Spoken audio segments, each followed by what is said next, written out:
तो आज चलते हैं फोर्ट कोची की उन गलियों में जहां हर एक मोड़, हर एक इमारत अपनी एक कहानी सुनाते हैं। वो वाइट वॉश्ड ब्रिटिश मैंशंस, वो डच स्टाइल कॉटेजेस, वो फूलों से सजी हुई बालकनीज। अगर भीड़ और ऑटो की आवाजें ना हो तो लगता है कि किसी यूरोपियन टाउन में घूम रहे हैं।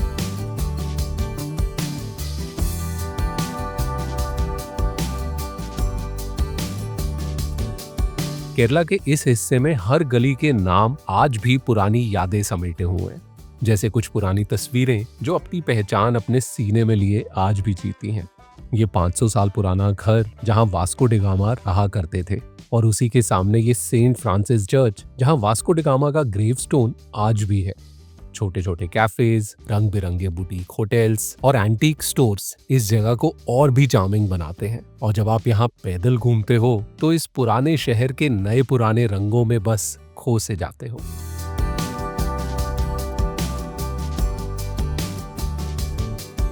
ये शहर सिर्फ एक जगह नहीं, एक सफर है। एक सफर जो आपको लाता है उन पुरानी गलियों में। प्रिंसेस स्ट्रीट, नेपियर स्ट्रीट, ज्यू स्ट्रीट जैसी हर गली अपनी ढेरों यादों से रोशन है। और फोर्ट कोची की ऐसी एक गली बर्गर स्ट्रीट में मैं इस शख्स से मिला जिन्होंने अपनी जेब से पैसे लगाकर पूरी गली में फूल और पौधे लगाए हैं। और सिर्फ इतना ही नहीं, वो हर सुबह उतने ही मन और मेहनत से इन सभी पौधों को अपने हाथों से पालते हैं। इसी की वजह से ये पूरी गली एक छोटी सी जन्नत बन गई है जहाँ सुबह और शाम लगन और प्यार की खुशबू महसूस होती है। This street, I have been doing it for the past 10 years. 10 years. I bought these plants one day, very small ones like, and then I started growing it. Then I started replanting it. Then I started doing everything. I am happy for what I am doing, and the people are happy, and I appreciate for their acknowledgement. Like, it's not too much expensive, but what I am doing is I am not putting all the money in one time. Slowly and So slowly, every month you get something. You plant it, you grow it, then replant it. Now these things are we can cut it again. You can plant it again. This is grow. I will not allow them to grow bigger than this. So I'll cut it, maintain one size, like, you know. You can see it like that. Your neighbors are lucky to have you. Pardon? Yeah, because I'm not working anymore. So Every corner of Fort Kochi is a journey through time and culture. जैसे कि ये Saint Francis church जो 1503 में बना हुआ आज India का oldest European church है। यहाँ की एक और हाईलाइट ये है कि Portuguese explorer Vasco D gamma was originally buried here after his death in 1524 और उनका ग्रेवस्टोन आज भी यहाँ है। इसके साथ साथ ये छोटे छोटे कैफेज, रंग बिरंगे बुटीक होटल्स और एंटीक स्टोर्स इस जगह को और भी चार्मिंग बनाते हैं। और जब आप यहाँ पैदल घूमते हो तो इस पुराने शहर के नए पुराने रंगों में बस खो से जाते हो।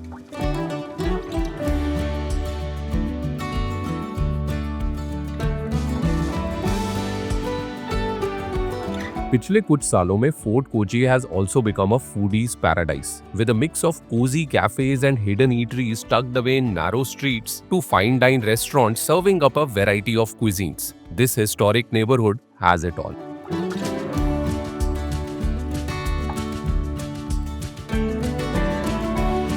So I think one of the most recommended cafes in Fort Kochi. किसी भी लिस्ट, किसी भी ब्लॉग, किसी भी वीडियो कहीं भी देख लो, हर कोई बात कर ही रहा था Kashi art cafes. And in general मैंने देखा कि काफ़ी सारे और ऐसे कैफेज हैं जिनके आगे आर्ट कैफेज लिखा हुआ है। अंदर आते ही यू गेट दैट फीलिंग कि ओके, इस रीज़न की वजह से इसको आर्ट कैफे बोला जाता है, बिकॉज हर एक corner is a piece of art actually. काफ़ी सारे अलग अलग स्कल्पचर्स हैं, कुछ ऐसे कॉर्नर्स हैं जिसमें they have worked around with plants, कुछ ऐसे कॉर्नर्स हैं जिसमें they have worked around with different hangings. मेरे पीछे ही कुछ आई थिंक इट्स आयरन से बना हुआ है। So yeah you get that vibe, but the good thing is space को ना क्लटर नहीं किया है, तो overall comforting space. But you come here for the food, so moment of truth.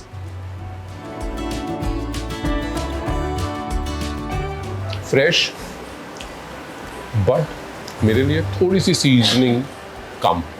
I would prefer it to be थोड़ा सा और season. Nothing much, maybe some herbs और इवन सॉल्ट एंड पेपर. मेरे हिसाब से थोड़ा सा कम है, but I think I can make do with it because overall the space is really appealing, really inviting to sit at. Thankfully लोग भी बहुत ज़्यादा चर्पी नहीं है. अभी सिर्फ मुझे अपनी ही आवाज़ आ रही है, तो मैं बोलना कम करता हूँ, खाने पे फोकस करता हूँ, तो जगह एंजॉय करता हूँ.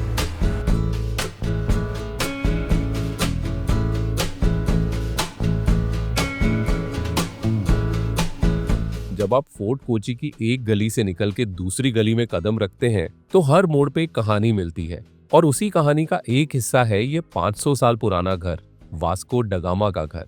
एक ऐसी जगह जहां वक्त जैसे थोड़ा रुक सा गया हो और हर याद यहाँ की दीवारों और कोनों में बस गई हो. यहाँ का 16th century architecture, high ceilings, vintage chairs और ओल्ड वर्ल्ड चार्म ऑथेंटिसिटी की एक अलग परत जोड़ता है. यहाँ के होस्ट मिस्टर जॉर्ज एक काफी इंटरेस्टिंग शख्सियत है जो कोची की हिस्ट्री के बारे में काफी कुछ जानते हैं. ये जरूर कहूंगा कि इस जगह की मेंटेनेंस पे थोड़ा और काम किया जा सकता है, और शायद ये सेल्फी सीकर्स आपको कुछ दिन के लिए ऐसा फील कराएं जैसे बॉलीवुड स्टार्स को डेली अपने बंगलोज के बाहर होता हो.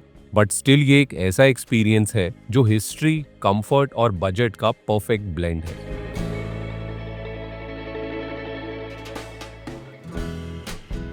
अगर गूगल करो कि फोर्ट कोची के बेस्ट कैफेज कौन से हैं, तो इतनी बड़ी लिस्ट आएगी जो लाजमी है कि आपको कंफ्यूज कर देगी. तो मेरा सजेशन है कि जिस गली से भी गुजरो, अगर वहां कोई जगह पसंद आए तो बस try it out for yourself. We chanced upon this place randomly on the map while looking for breakfast. Honestly, I did not expect it to have such a pleasing and lovely ambience. It's a beautiful and aesthetic restaurant offering a serene atmosphere that was perfectly complemented by really good service. लेकिन खाने की बात करें तो it is definitely not the best I have had.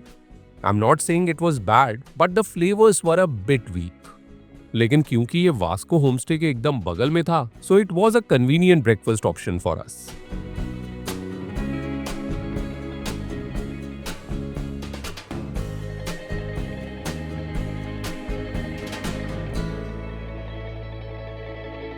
The next place that intrigued me was the one that's named after its signature dish. From the moment you walk in, you are enveloped by an ambience that's both warm and stylish. It's like you have come to a wonderful old bungalow where you immediately feel relaxed with its calm vibe, white walls, and vintage furniture adding to its charm.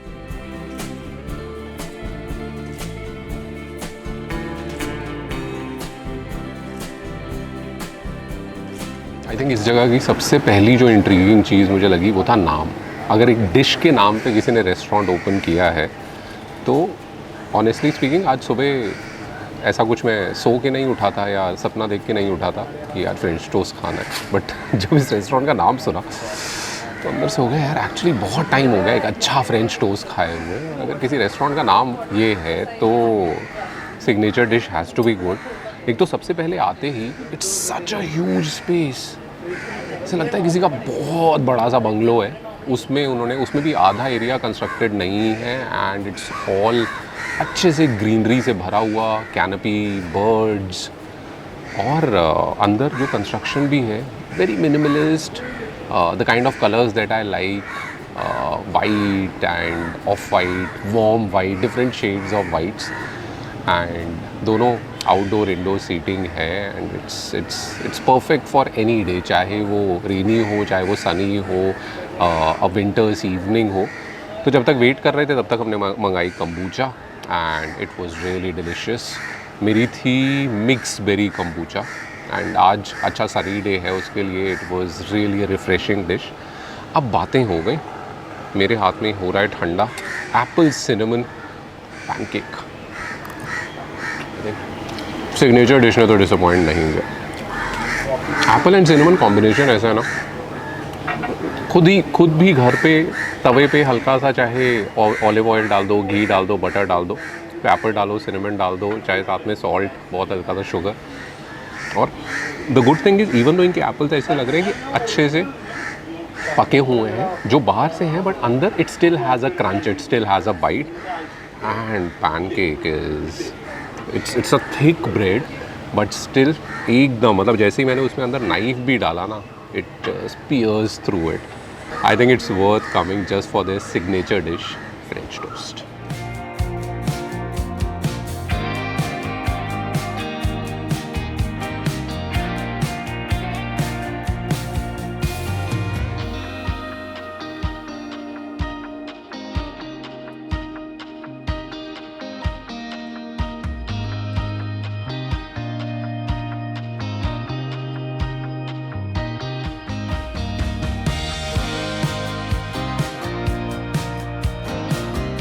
As I was wandering through the lanes of this little touristy town, I got a glimpse of these mammoth Chinese fishing nets. Made of teak wood and bamboo poles, they work on the principle of balance. Once a fishing accessory, it is now mostly a bait for tourists. लेकिन अब जब fisherman के पास ज्यादा काम नहीं है तो वो भी बेचारे क्या करें। तो इसीलिए अगर आपको एक फोटो के लिए या फिर इसको हैंड्स ऑन ट्राई करने के लिए कुछ 100-200 देने भी पड़े तो I don't think it's a bad deal.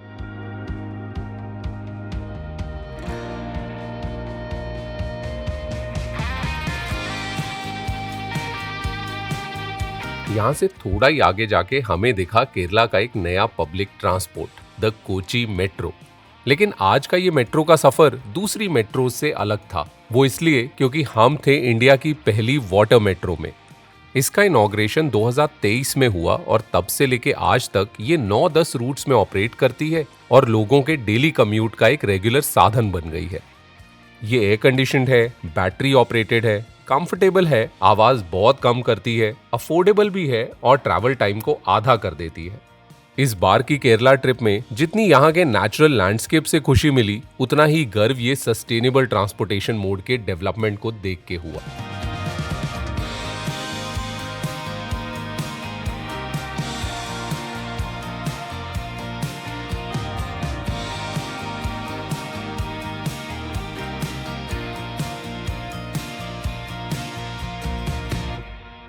अगर आप आर्ट और कल्चर में इंटरेस्टेड हैं तो फोर्ट कोची में एक मेमोरेबल शाम बिताई जा सकती है एक कथकली परफॉर्मेंस देखते हुए। और अगर आर्ट एंड कल्चर का शौक नहीं रखते तो भी मैं रिक्वेस्ट करूंगा यहाँ एटलीस्ट एक बार जाने के लिए। क्यों? उसका जवाब कुछ मिनटों में खुद ब खुद मिल जाएगा। Every evening there is a Kathakali performance at Kerala Kathakali centre, a tiny little theatre in an even tinier lane. Arrive at the venue an hour early because you will get to watch the artists transform themselves during the pre-performance makeup session. Kathakali नाम बना है 2 शब्दों से, कथा मतलब कहानी और कली मतलब a play or a performance, and that is exactly what it is. There is no dialogue or singing. The entire narrative is conveyed through gestures and facial expressions. Before the performance, the narrator explains how the dancers use their eyes, face, neck, and hand postures to tell a story, and how a simple term like "come here" could involve the use of various actions and movements, depending on the context of the situation. So if they say, "Please come here with love" or "Come here right now in anger," the movements are drastically different. Kathakali total 101 stories, long story. 6 hours, 9 hours, one story. In here, just one part in here play. You're understanding what is Kathakali? Just important part in here play.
Kathakali सिर्फ एक dance form नहीं बल्कि केरला के rich cultural heritage का एक नमूना है।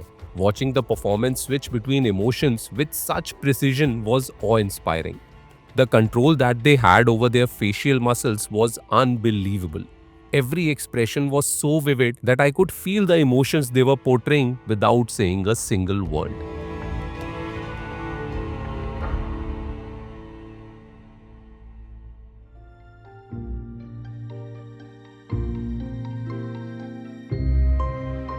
Holiday season में शाम की इन चमकती हुई लाइट्स के बीच फोर्ट कोची की गलियां और भी खूबसूरत लगती हैं।